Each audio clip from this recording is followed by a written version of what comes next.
c'est très important qu'on puisse accompagner les personnes qui souhaitent entrer dans cette démarche de changement de prénom.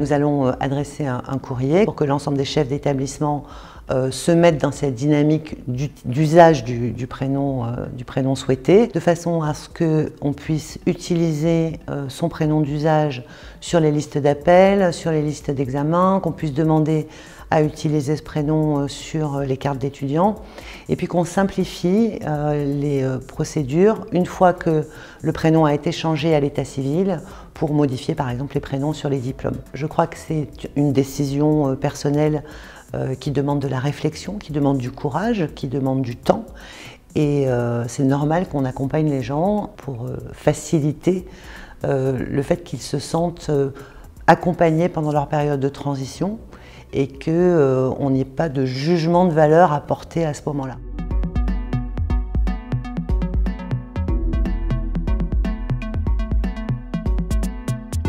Cette campagne, pour qu'elle soit percutante, je crois qu'il faut qu'elle soit co-construite et travaillée avec des associations, avec des gens qui vont être capables de nous dire justement qu'est-ce qui va être percutant, quel type de support va le mieux fonctionner, pour que, une fois de plus, ça devienne la question et la priorité de tout le monde. Je crois que quand on veut promouvoir la place des femmes, c'est pas que le problème des femmes. Quand on veut lutter contre les violences sexistes et sexuelles, c'est pas que le problème des personnes qui subissent ces violences. Et je crois que quand on veut lutter contre la discrimination, contre les LGBT+, c'est pas le problème des LGBT+, ça doit être le problème de la société. Nous sommes en train de repenser complètement la formation des enseignants du primaire et du secondaire. Et dans ce référentiel de formation, avec Jean-Michel Blanquer, nous avons souhaité inscrire un module de formation qui sera obligatoire dans l'ensemble des écoles de formation autour des valeurs de la République.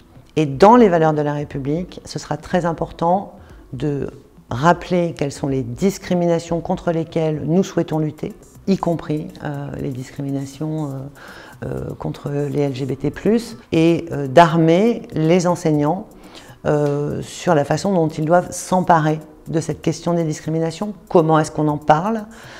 Comment est-ce qu'on y réagit? Quels sont les outils qui sont là pour aider aussi les enseignants à prendre en charge une situation à laquelle ils sont confrontés?